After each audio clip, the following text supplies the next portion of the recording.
আসসালামু আলাইকুম। নতুন আরেকটি ব্লগে আপনাদের সবাইকে স্বাগতম। অলরেডি 12টা বেজে গেছে আর আমি আর আমার ছেলে আমরা আমাদের মতো করে সময় কাটাচ্ছি।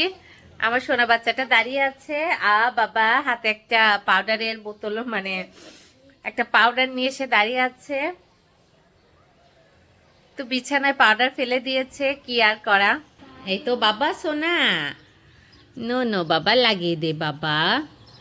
তুমি এটা মুখে নাও, হয়ে গেছে, শেষ, এটা রেখে দেই। সোনা বাচ্চা, সোনা আমার। বাচ্চারা যেমন হয়, কি আর বলা, মানা করলে পরে ওই কাজ আরো বেশি করে। আর অলরেডি 12টা বেজে গেছে, বাহিরে রোদ ঝলমল করা সকাল। উনি তো সকালে উঠেছি 7:30টায়, এরপরে জারিফের পাপাকে নাস্তা করে দিয়েছিলাম, উনি নাস্তা করে অফিসে গিয়েছিল। তারপর আমি উঠলে জারিফে উঠি উঠি করে, তারপর ওর পাশে ওকে নিয়ে একটু শুয়েছিলাম। আমি চাচ্ছিলাম ও হচ্ছে 9টা পর্যন্ত একটু ঘুমাক বা শুয়ে থাকুক, কিন্তু ওই 7:30টায় ওর ঘুম ভেঙে গিয়েছিল। তাও 8টা পর্যন্ত, 8টা সাড়ে 8টা পর্যন্ত ওকে জোর করে নিয়ে শুয়েছিলাম, কিন্তু ওর ভালো লাগছিল না। তারপর নিয়ে উঠে পড়েছি। বাবা আর করো না বাবা, কি বাসা বাবা। তো এই হচ্ছে ব্যাপার। তো নাস্তা করে নিয়েছি, আমি আর জাইফ সোনা নাস্তা করে নিয়েছি। ছি ছি, পাউডার, তো পাউডার এরকম মুখ দিলে তো একেবারে মুখে চুখে সব পাউডার লেগে যাবে। নাকে গেছে বাবা, এমন আর করো না। আর ওইদিকে ও টিভি চলছে, দেখছে, সাউন্ড কমিয়ে দিয়েছি। বাবা সোনা, তো ভাবলাম যেহেতু মোটামুটি কাজ মানে গোছানোই, ঘর বাড়ি ঝেড়েছি, ঘর মুছা তো এখন নাই, কারণ জারিফ দুপুরে ঘুমাই না। পাপা সোনা, মুখ মুছে দেই। তো ঘর কয়েকবার ঝাড়ু দিয়ে নিয়েছে, সব পরিষ্কারই। আর রান্না বাড়ি নাস্তা করেছে, দুপুরেরটাও কি করব, ঝটপট কিছু একটা করে নেব, রাতেরটাও আছে। পাপা নাকি গিয়েছে, পাউডার গিয়েছে একটু। তো ভাবলাম একটু ছাদের থেকে ওকে ঘুরিয়ে আনি, 12টা বেজে গেছে, তারপরও কি আর করব। আর কাল খুব সুন্দর, মানে খুব ভালো একটা সময় কাটিয়েছিলাম, কিন্তু কালকে কোনো ব্লগ করি নাই। মাঝে মাঝে হয়ে ওঠে না, নিজেদের মতো আনন্দ করতে ইচ্ছে করে, সবসময় ক্যামেরা নিয়ে দৌড়াদৌড়ি করতে ভালো লাগে না। তো এটাই। কালকে হচ্ছে আমার বান্ধবীরা এসেছিল। তো আমার দুটো ফ্রেন্ড এসেছিল। তো ওরা এসেছিল 1টার দিকে, একজন এসেছিল ওর ছেলে নিয়ে 1টার দিকে, আর আরেকজন এসেছিল এই তো বিকেল বা সন্ধ্যার দিকে। তো সারাদিন ওদের সাথে কাটিয়েছি। তো জারিফও খুব এনজয় করেছিল, আমার বান্ধবীর ছেলে এসেছিল। তো জারিফ ওর সাথে খুবই এনজয় করেছিল, মাশাল্লাহ, দুষ্টামানি তো অনেক করেছে। তো তারপরে কেমন করে যেন সবকিছু হয়ে গিয়েছিল। রান্নাবাড়িও করেছিলাম, খিচুড়ি করেছিলাম, ইলিশ মাছ ভাজি করেছিলাম, বেগুনের চপ করেছিলাম, পটল ভেজেছিলাম। তো আলহামদুলিল্লাহ ভালোই ছিল। তারপর আমার দুই বান্ধবী আবার কি দরকার ছিল অনেক কিছু নিয়ে এসেছিল, একজন দই নিয়ে এসেছিল, একজন তো বাচ্চাদের হাবি যাবি অনেক কিছু নিয়ে এসেছিল, চিপস, বিস্কিট, কেক অনেক নিয়ে এসেছিল। তো ওগুলো আবার কি রেখে রেখে দিয়েছে, জারিফকে তো ওরকম দেই না। তারপরে হচ্ছে আমি বসে কুটুর কুটুর করে আমাদেরই খেতে হবে, বা ভালো মেহমান আসলে পরে কাজে এসে যাবে, অনেক বিস্কিট এনেছিল ও। আর রাতে আমার বান্ধবী পান বল্লভের দই এনেছিল, তো ওইটার দই আমার খুব ভালো লাগে। আমার এত পরিমাণে ঠান্ডা, তারপরে দই খাওয়া থেকে আমি নিজেকে বিরত রাখতে পারি নাই, দই খেয়েছিলাম। দই খেয়ে পরে দেখে যে আমার নাক বন্ধ হয়ে যাচ্ছে, তারপর জারিফের পাপা যে নাকের ড্রপ নিয়ে এসেছে।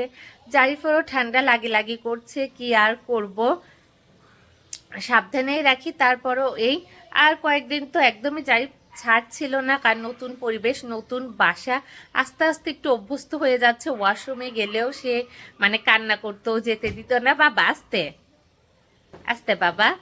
তো এখন এই তো ওকে রেখে একটু ঝটপট একটু গোসল করে নিয়েছি, আর ওকে সকাল সকাল গোসল করিয়ে দিয়েছে। জারিফের পাপা হচ্ছে একটু ঢাকার দিকে গেল, তাই হচ্ছে একটু আগে উনি এসেছিল। তো সিঙ্গারা সমুচা নিয়ে এসেছিল, উনি গাপুর গুপুর খেয়ে চলে গিয়েছে, আমারটা রয়েছে, পরে খাবো। তো আমার জারিফ সোনাটা, ওকে নিয়ে এখন একটু যাব। আর জারিফের হচ্ছে ঠান্ডা এখন আছে, আমার জারিফের হচ্ছে সরিষার তেল একদমই স্যুট করে না। রাতে ওর ঠান্ডা দেখে আমি হচ্ছে সরিষার তেলের সাথে রসুন গরম করে ওর পিঠে, বুকে, পায়ে, তালুতে ডলে দিয়েছি। সকালবেলা দেখে হয়তো হাতেও ডলেছিলাম, হাতে র্যাশ র্যাশ উঠেছে, চুলকাচ্ছে অনেক। তো ভাগ্যেস মানে ভাগ্য ভালো যে র্যাশের একটা ক্রিম মানে মলম আমার বাসায় ছিল, ওইটা ওকে লাগিয়ে দিয়েছি। আবার রাতে শোয়ার সময় ক্লিন করে লাগিয়ে দেব। মানে কয়েকবারই চেক করে দেখলাম সরিষার তেল ওকে স্যুট করে না, আর দিলে পরেও শাওয়ারের গোসলের আগে ঝটপট লাগিয়ে ধুয়ে ফেলতে হয়, রাখা যায় না, রাখা একদমই সম্ভব না। তো এই অনেকে বলে ঠান্ডা লেগেছে, ঘরোয়া এটা দাও ওইটা দাও, সরিষার তেল বাচ্চাদের জন্য ভালো, কিন্তু এক এক বাচ্চার স্কিন এক এক রকম। আর সরিষার তেল আসলেও এখন সবার স্যুট করে না। ওকে অলিভ অয়েল দেই, আর নারকেলের তেল তো অবশ্যই শীতের দিনে দেওয়া যায় না, গরমের জন্য ভালো। তো এই, আর কালকে ওদের জন্য এত খিচুড়ি করেছিলাম, একটা ফ্রেন্ড এসে তো কিছুই খায়নি, একদম কিছুই খাইনি। তারপর হচ্ছে হ্যাঁ নাস্তা বানিয়েছিলাম একটা আমার স্পেশালি নিজের বানানো হচ্ছে স্যান্ডউইচ বানিয়েছিলাম, খুবই ইয়ামি হয়েছিল। এখন বানিয়ে ফ্রিজে রেখে দিয়েছি, জাস্ট ডিম দিয়ে ভেজে যে কোনো টাইমে খাওয়া যাবে। এটা যে কোনো সকাল বা সন্ধ্যার পরে আমরা খাবো। আমার জাইফ সোনাটা এক এক ঘুরি ঘুরি করছে। আসলে ব্লগ নিয়ে আমি মাঝে মাঝে মানে কনফিউজড হয়ে যাই যে আমি ব্লগটা কন্টিনিউ করব কি করব না, কারণ বাচ্চারা বড় হতে থাকে, ওদের মানে অনেক কিছু চেঞ্জ হতে থাকে। আর সত্যি ব্লগ হচ্ছে কন্টিনিউ করলে করা যায়, আবার করাটা অনেক প্যারাদায়ক। মানে হচ্ছে কি আর বলবো, আপনার ব্লগ না থাকলে আপনি আপনার মতো দিব্যি বাচ্চাকে নিয়ে সময় কাটাচ্ছেন, কাজ করছেন, আর ব্লগটা সুন্দর করার জন্য আপনার সব কাজে ক্যামেরাটা অন করতে হবে, ধরতে হবে। আসলে এটা মানে ঝরঝরা টাইমে, ফ্রি টাইমে ব্লগ বা এরকম ভিডিও কন্টিনিউ করা সম্ভব, বা বাচ্চার সাথে অন্য কেউ থাকলেও সম্ভব। একা বাচ্চা নিয়ে এটা যারা মানে অলরেডি উঠে গেছে তাদের জন্য তো ঠিক আছে, আর নতুন মানে চ্যানেল নতুন গ্রো করার জন্য অনেক পরিশ্রম করতে হয়, কিন্তু বাচ্চাকে নিয়ে মানে ওরকম পরিশ্রম করাটা সম্ভব হয় না। তো আমি কনফিউজড, আমি কি করব। মাঝে মাঝে আমার তো মনে হচ্ছে আমি ব্লগিং ছেড়ে দেই, মানে আর হচ্ছে না। তো এটাই। আর মাঝে মাঝে মানে নিজের একটু অসুস্থ হলে, বাচ্চা একটু অসুস্থ হলে মনে হচ্ছে না জানি কার নজর লেগে গেল। তো নিজে হলে তো ঠিক আছে, বাচ্চা হলে পরে বেশি খারাপ লাগে। তো সেজন্য জারিফকে একটু কমই দেখাতে চাই। তারপর আমার সাথে আমার সব কাজের সঙ্গী আমার ছেলে, তো ওকে বাদ দিয়ে আমি ব্লগিংটা কিভাবে করব, বা ফোন নিয়ে বিজি হয়ে থাকলে এখন ওর থেকেও ভালো লাগে না। তো আমি আসলে কনফিউজড আমি কি করব। মানে যেভাবে শুরু করেছি নিজেই সবকিছু আমি তৈরি করেছি, বাট এখন আবার নিজের কাছে ভালো লাগছে না। যদি আমি ব্লগিং ছেড়ে দেই তাহলে আমি সব কিছু একদম মানে ডিলিট করে ফেলবো, মানে আমার কোনো চ্যানেল বা পেজ কোনো কিছু আমি আর অবশিষ্ট রাখবো না। তো আমি এখনো কিছু বুঝতে পারছি না আমি কি করব। তাহলে ঠিক আছে, বাচ্চা তো বাচ্চাই, এটার ভেতরে হাত দিয়ে চিল্লাচ্ছে, ভাগ্য ভালো যে ইজিলি বের হয়ে আসছে, না হলে পরে তো একটা খবর ছিল। আবার দেয়, এই এবার কিন্তু হাত বের হবে না, এবার হাত বের হবে না। ঠিক আছে চলো আমরা ছাদে যাব, একটু ঘুরে আসি। হ্যাঁ ভালো লাগছে না, একটু ঘুরে আসি। তো রান্নাঘরের অবস্থা, ডালটা সেদ্ধ হয়ে গেছে, এটা ঘুটবো, একটু গরম পানি করব, এটা পরে এসে দেখছি। আগে জারিফকে একটু সময় দিই, জারিফের মনটা একটু হ্যাপি হ্যাপি করি, তারপর বাকি সব কাজ। এই রান্নাঘরের বারান্দার জানালা দিয়ে এখন এই দৃশ্যই দেখা যাবে যদি দেখাই। উল্টাপাল্টা জামা কাপড় ঝুলে আছে।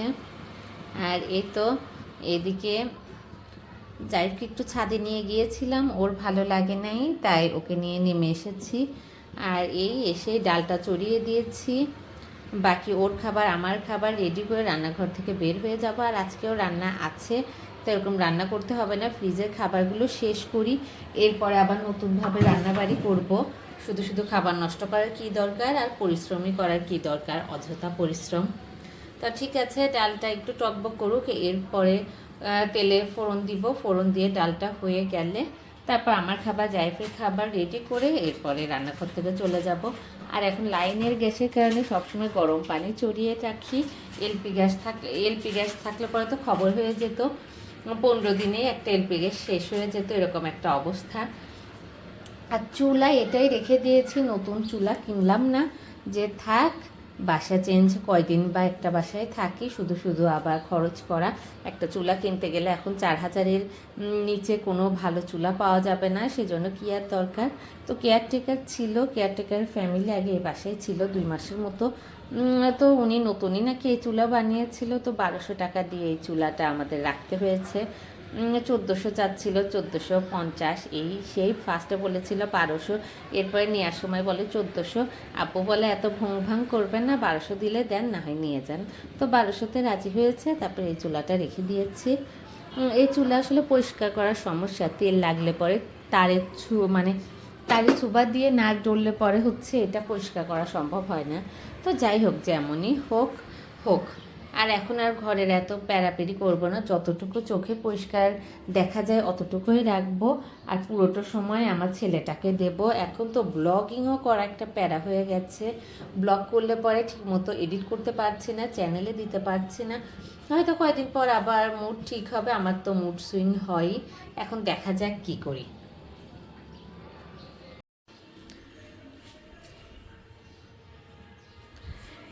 এইমাত্র জারিফ একটু ঘুমালো, এই প্রথম এই বাসায় আসার পর জারিফ একটু ঘুমিয়েছে। আসলে ওকে নিয়ে আমার একটু শুতে হবে, চারদিক অন্ধকার করে ওকে নিয়ে আমি যদি শুই তাহলে ও ঘুমাবে। তো যেহেতু ঘুমিয়েছে, তো দুপুরে খাবার এখনও খাইনি, হাবি জাবি খেতে ইচ্ছে করছে। আর আমার বান্ধবী এই যে এত হাবি জাবি এগুলো নিয়ে এসেছিল। তো জারিফের জন্য তো এই পাল্লা খুলতেই পারি না, এখনও ঘুমিয়েছি, সেজন্য একটু খুলে ভাবলাম কোন বিস্কিট খাই। তো বিস্কিট খুঁজতে খুঁজতে এই বিস্কিটটা পেয়ে গেলাম। তো এটা দেখে মনে পড়ে গেল আমাদের বল্টুর কথা। তো আমাদের বাসায় একটা কুকুর ছিল বল্টু, ও হচ্ছে এই পাইনাপল ফ্লেভারের বিস্কিটটা অনেক পছন্দ করতো, মানে এই বিস্কিটটাই ও খেত। তো এখন না জানি কোথায় আছে, আমরা তো ধরেই নিয়েছি ও মারা গেছে। তো এটা দেখে ওর কথা মনে পড়লো। তো এখন ও নাই কি আর, আমি খাই এই বিস্কিট।